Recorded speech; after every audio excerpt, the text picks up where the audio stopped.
Get ready to take a look behind the scenes and enter the impossible for the Between Two Minds podcast with our hosts, Judge Mentalist and Bernardo Rodriguez. Can they really tell you what you're thinking?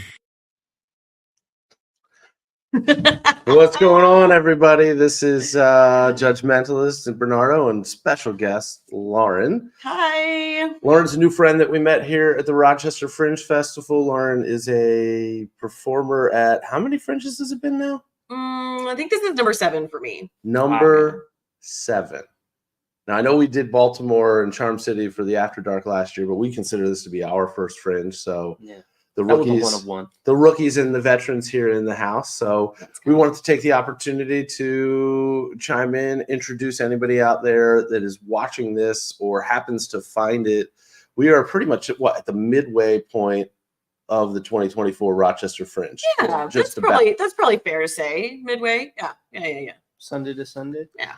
So Bernardo's shows are finished. So if you've missed his shows, too bad, so sad. That's your loss and your fault because you didn't go. Right. That's all I'm saying. So obviously this is something that we are figuring out. We're learning a lot and enjoying more. So you will probably see us at more Fringes, probably back here at Rochester. Hell, probably back here in Rochester before the next Fringe, because we've connected with some venues who want to bring us up here in non-Fringe times. But you still have shows. I have 2 shows this afternoon. So if you happen to be seeing this in the short window of time between us live streaming it and those shows, you can see one of my last 2 hypnosis shows at Rock Cinema at 12:45 or 4:30 this afternoon, and then sayonara Rochester until next time. But Lauren, you've got 3 more shows that are spread out that would actually give people some time to maybe catch this and then see that. Yeah, absolutely. My show is called Holy O. I'm at the Temple Theater, which is really close to the Fringe Hub, which is very lovely. And I have a show on Monday night and Tuesday night at 9 p.m. and then on Saturday at 3 p.m. So I am personally halfway through the Fringe. But you are too, because you have 2 and you did 2 and you have 2. I've done 3. Oh, 3! You're more than halfway. Yeah. Okay. There you go. Why you gotta go with an odd number? What do they do that to you for? I didn't pick the dates. I didn't pick the times. It's okay. On my list of lessons learned from doing a Fringe, I would have probably taken the dates and times that I had and said, hey, what do you think about pushing me here or there? And again, Fringe, I think all of this kind of stuff, they're all different everywhere. I mean, you could say that, not me, because you have the actual experience. I'm just parroting you, telling me that all of the Fringes are totally different. They are. Well, this one, you do have a lot more negotiating room kind of with your times.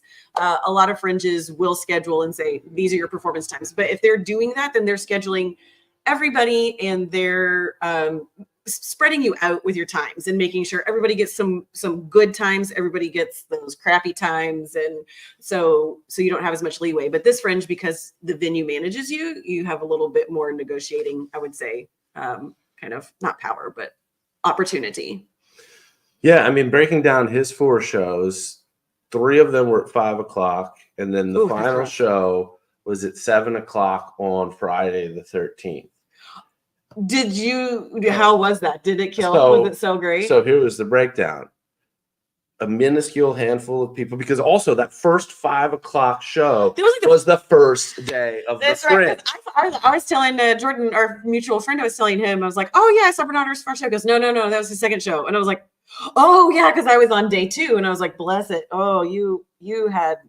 Yeah. That's always a hard slot. It came to his last. It went well, right. But from a, like you said, push back, negotiate, try to tweak your times, we now know, and we didn't know this at the time, that they basically took Bernardo's schedule, tossed it on the floor, and said, hey, bend over, buddy, and pick that up. It worked out. The second show was what, like 20 people? Substantially better. The second and third shows, they got progressively better, but there were 3 people standing in the back of the room for his final show on Friday the 13th. Yay! Oversold. I'm proud of you. That's fantastic. Thumbs up on that. Yeah. Great. It was great. And I got to do the version that I prefer to do, because I knew what to expect in terms of audience. A lot of the other shows, I was either thinking, okay, we're at 5 people, I have to adapt, And then all of a sudden I had 20 people, and I'm like, Yeah. oh, okay. I don't have all the time since people are coming in after me. So I kind of have to roll with it. But this one I knew from the beginning I was going to be good. Yeah. Message out there to performers who end up like here, what we've started getting are daily updates on ticket sales. Yeah. If you are a performer, at 5 p.m. So if you have a show at 5, you will not see it. But here's the thing. There is so much, at least that we've seen in our shows, day of purchasing, walk up purchasing, that kind of stuff. So, one message that I'll have to any performers that maybe you're seeing this next year and you're freaking out about ticket sale numbers, you probably don't need to worry about it. I mean, you should always be pushing and marketing your show, but you will get day of, you will get walk up. I mean, his show, the venue capacity for his show is 50. And I think really it's probably 48 legitimately. And at the time, I think they said 75 they could squeeze. There's no way. Yeah. I was in that room. Yeah. And like I said, there were 3 people. To be very tiny people in those, like pews. Exactly. Yeah. So at 5:08, which is when we get the daily updates for his 7 p.m. show, so like less than 2 hours to go, he had sold 31, 35 tickets, something like that, 37. Oh, nice. And then in that last, stretch leading right up to it, lots of ticket sales at the door that pushed it over 50. And I think a lot of that comes from the fact that people know what shows they want to go to, but if they're newer to it and they don't know where all the venues are, maybe they're a little concerned about, can I get from here to there?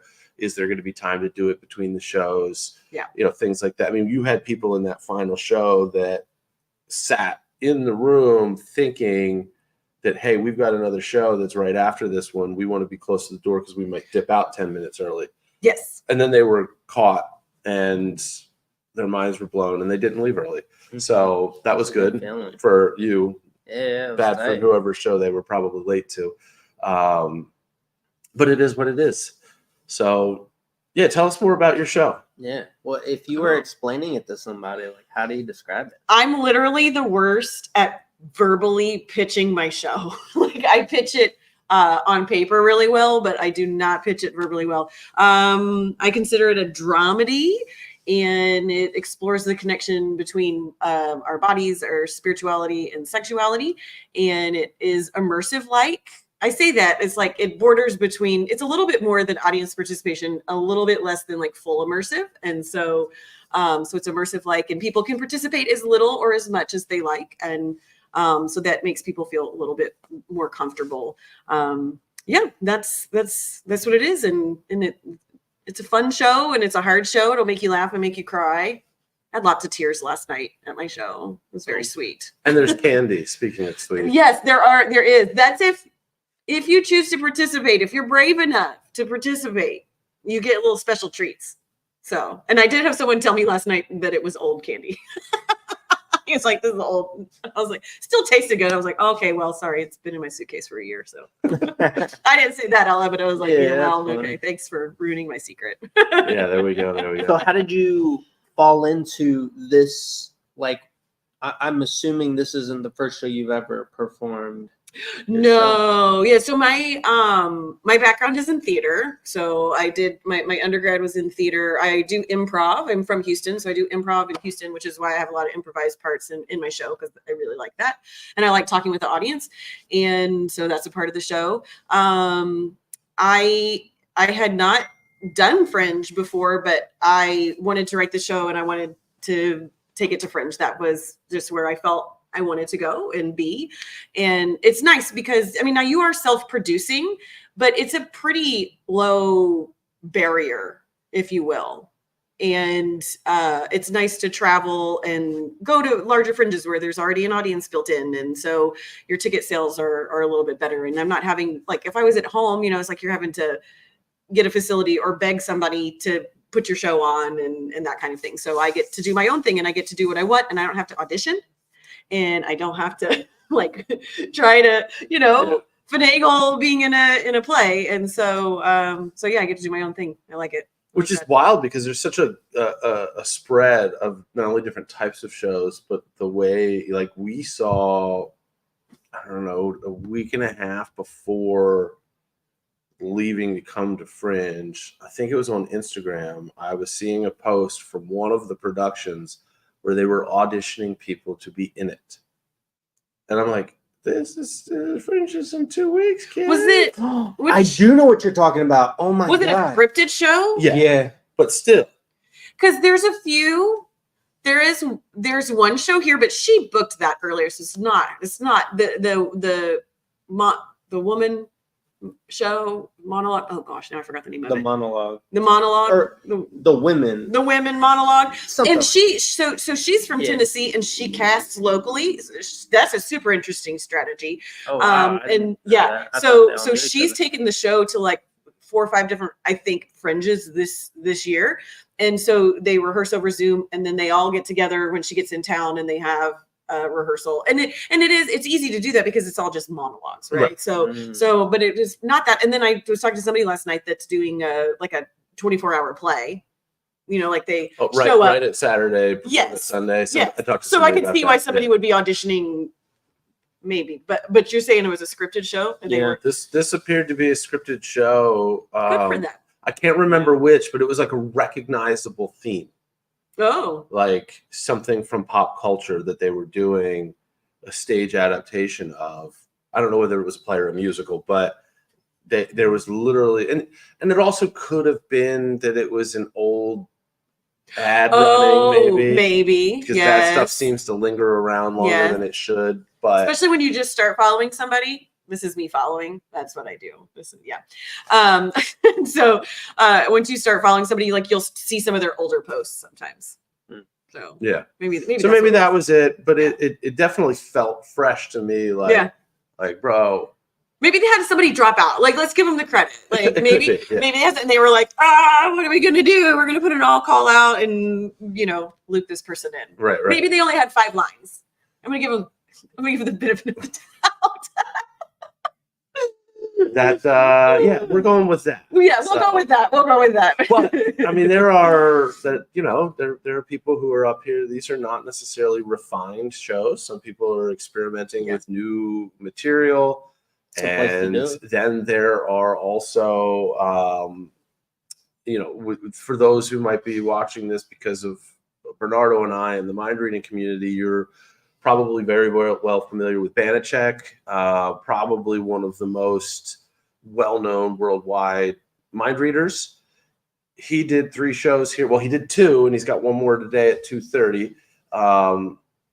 That it's a show that he's been doing, material that he's been doing for decades. So, he's put it together for a Fringe show. So it may or may not be. It's similar to the Vegas show that he has at the Strat.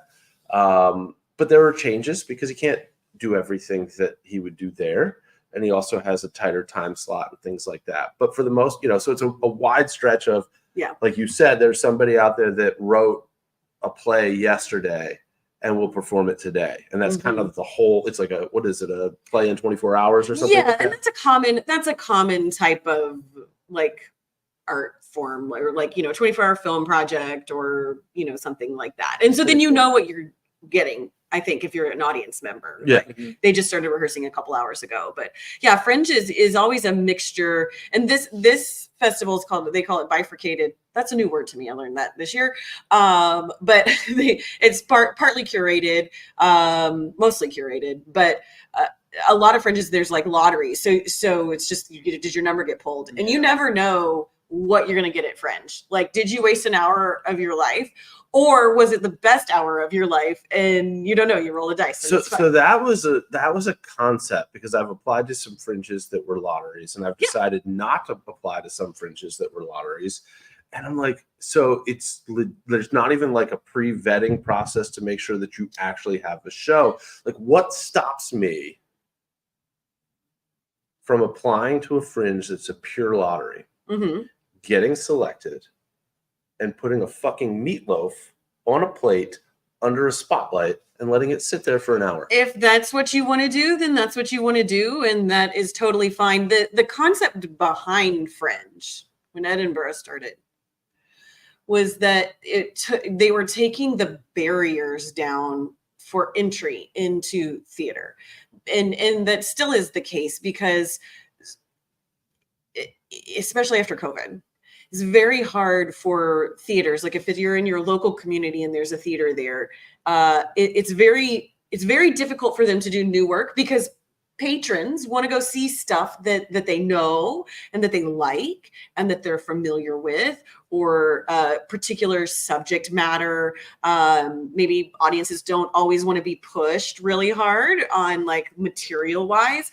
And so it can be hard as a new writer or just making new work to get anybody to produce your work. And so Fringe said, let's take all of that away and let the artists do their thing and not have any barriers. So the system in the lottery thought is literally there's no barriers. Nobody is checking you. You don't have to worry about that. And then it's your own fault if you stick a meatloaf under a light and set it there for an hour and you spend all this money to do that. And, maybe people show up to the first show and then you have 0 people the next 2 or 3 that you booked. Well, clearly then they don't understand my vision. Right, exactly. That's their own fault. They do not understand your vision. So it's very common. And so yeah, and people are very aware of that, and in other areas, especially that have the lottery and fringes that have been around for a long time and have that audience base. They know this could either be a really great show or a really bad show. And they're ready for that. Like they're ready to take that risk. Yeah. And the ticket prices are low. Yeah. So then, other than like the only stuff that I would consider to be above average as far as just going out and seeing any sort of an event type of thing would be like the highly produced Spiegel stuff. Those ticket prices are $40 and up, which for some people is a bit of a stretch. I mean, you could go see both of our shows. Right. You can see both of our shows and your show, which is too late to do, but would have been a good idea. Yeah. I'm not saying that the Spiegel, I mean, don't get me wrong. They're the people that Spiegel works with. It looks way more incredible than I thought it would have looked inside of those tents. Yeah. Like it kind of looks silly, like a little mini carnival, and you get in and it's like, oh my God, who set this up? It's gorgeous. There's stained glass windows, and they built a whole floor, like a wood floor, and it's really lovely. The tent inside is gorgeous. And this is specific to Rochester. Yeah. Like I don't know, and I'm still learning all the fringe things, but I don't know of any other fringes that do a kind of headlining venue, if you will, where they bring people in. Yeah. That's very specific to Rochester. I'm curious as to what landed them here, because their major presence, Spiegel World, is California, Las Vegas, and now they have been in Atlantic City for a little over a year. So Rochester said we want a Spiegel tent, and you rent it out. I think there's 200 in the world or something, and you can rent it out. So they started doing that. So that's what I need to do in my backyard. Yeah, you need to put up a Spiegel tent. That's how you get people. Yeah. I don't think that's how it works. I live in the middle of nowhere. I would just have this tent for me. You're like, I live in the Spiegel tent. If I bought and put up a Spiegel tent in my backyard, I'd probably be forced to live in the Spiegel tent. Absolutely. So, absolutely. You'd have to rent out your house and then live in that too. I was just talking about my wife taking me out. She would live in the house, and she'd stay in the house. Yeah. I'd have to live out in the doghouse in the Spiegel tent. But you know what? It'd have stained glass windows, and that would be really nice. Yeah. And I'm sure I could play some carnival music in there and freak myself out. Exactly. You'd always have a stage. They've got aerialist apparatus overhead. Exactly. I glanced at that. In case you're feeling adventurous. Yeah, of course. Super young. You could do that. So you also do a Fringe-related podcast. Let's get that out there too while you're here.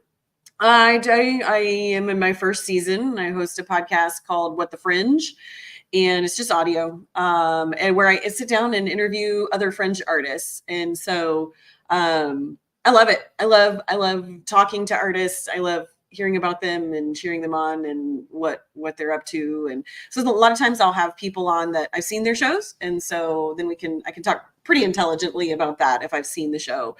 But if I haven't, then I do a lot of research and ask a lot of questions and learn all about them. And it's a fun podcast. I like it. And I'm always so surprised, but like in a good way, or impressed, or my heart flutters at how good everybody is at their craft and like what they do. And it's hard, like Fringe is hard. Most people don't make a living doing it. And I'm interviewing all these artists who are just masters at their craft. And I don't know if that's like get deep here, but like just a reflection on our society and what we place value in, and that kind of thing. But they're all just incredible artists, and they're all super interesting to talk to. I love it. Yeah, it's wild that, this type of entertainment, live entertainment, whatever, there's a broad spectrum of options here, but there are 70,000 people that will file into 13 or 14 NFL stadiums this weekend, paying hundreds of dollars a ticket just to walk through the gate, not to mention everything else that they're spending there. And I don't know, because I don't know any of the numbers there, but there probably won't be 70,000 people who attend a Rochester Fringe show today. Right. Plenty more than that over the course. There's probably close to several 100,000 over the course of the 12 days. But, it's like, I guess I'll bury deep in this episode a cry for help to any and all live entertainment, wherever you are, wherever you might be listening to this. Right. Because if people don't come to this stuff, eventually it goes away. And then you're stuck with all the big corporate stuff. I think though we may be in a slump, I don't think live entertainment will ever go away per se, but I think there's definitely a place for it, and a place for it to grow as our society. I don't know, like how serious we want to get on this pod. But I feel like with people are more insulated, and they're not in communities, and they're craving things that are experiential, and we're stuck on our phones. I'm stuck on my phone. I want to throw it in the river, and I can't because I need it for work and for everything, but I'm so addicted to it. And I try every day to not be addicted to my phone. And you can get lost in that, and we lose this kind of community and sense of being together. And I think that's something valuable that a live performer brings. It's that excitement of being in the same room together, experiencing this event together. And I think there's going to be more of a longing for that as things start progressing kind of the way they are with AI. And I have conflicted feelings about AI. I think it's really great when it's definitely overseen by a human. But from an artistic standpoint, like I've been following the Writers Guild and actors and things like that. And I feel very, very passionately about real humans making real art. And so I think just looking at what the possibilities are and what might start happening, I think people will get bored of that and want something like this. And so we can't let it die, Nostalgia will always be. Yeah.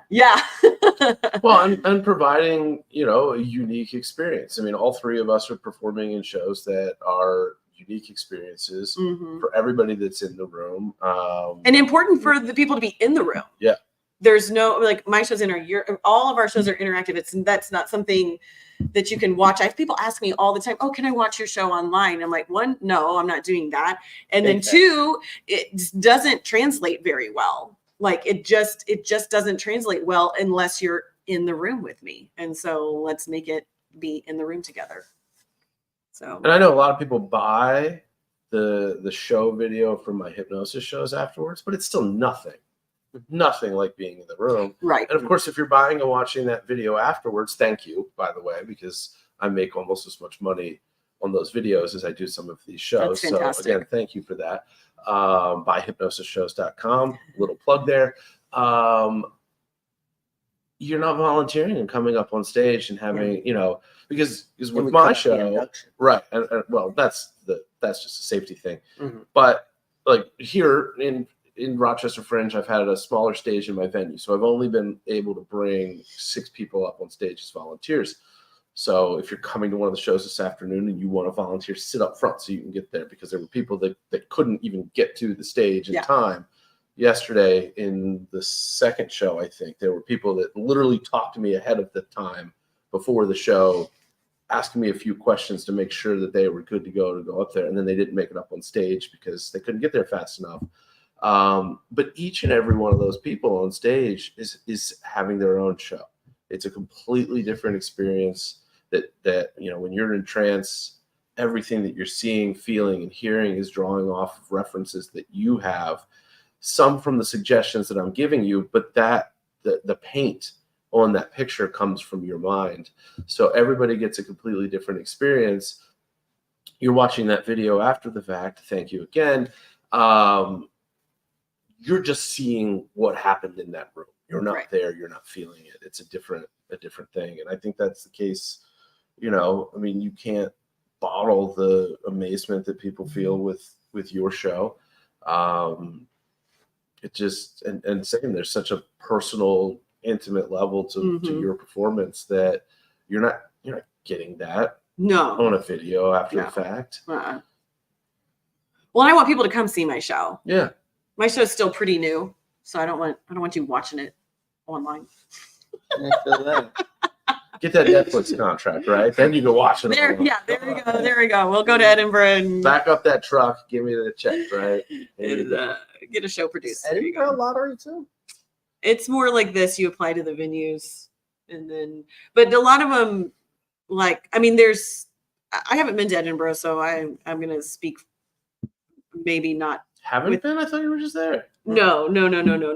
That my co-director has been, and gotcha. So she's the one. There was some mishap, but she went. So in 2023, so she's a festival producer, and then just a producer in general, like a theater producer, and so she's out of Hong Kong. She lives in California. She's a Hong Kong artist, and so she had another Hong Kong artist. They developed a show together and took it to Edinburgh in 2023, and they got the Scotsman Fringe First Award, which is a very, very, that's like the top kind of award there at the Fringe, which was very exciting. First Hong Kong artist to get that award. So that was very exciting for them.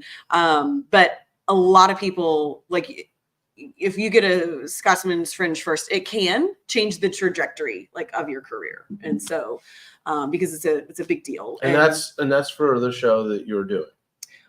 No, that's what her show that she did. Yeah. Called A Funeral for My Friend Who's Still Alive. But either way, all of this is all coming from similar minds. And they bounce ideas off of each other. So if you haven't seen Holio yet, you need to. When you've got 3 more shows? I have 3 more shows here, and then I'll be taking a little break, and then I'll be back in 2025. So I need to start applying for festivals right now, and we'll see where we go. And you can always follow me at theholioplay.com and on Instagram at theholioplay. I'm going to beef up my Facebook. What the Fringe Podcast on Instagram and other things too, if you want to see more. Yes, I'm easy to find. And those shows are what? Tuesday and Wednesday. What, my show's here? Your show's here. Monday and Tuesday. Monday, Tuesday at 9 p.m. and Saturday at 3 p.m. And that is at the Temple. Yeah, the Temple Theater. Temple Theater. Yeah. And then the podcast always drops on Thursday. So sweet. So definitely check all those things out. We're going to cut it loose here because I've got to get prepped for my shows today. So if you see this in time, come out. And until next time. Thank you for tuning in to the Between Two Minds Behind the Scenes podcast. Be sure to follow us on social media under Between Two Minds with the number 2 instead of TWO, or under Enter the Impossible. Thank you, and we hope to see you back for the next episode.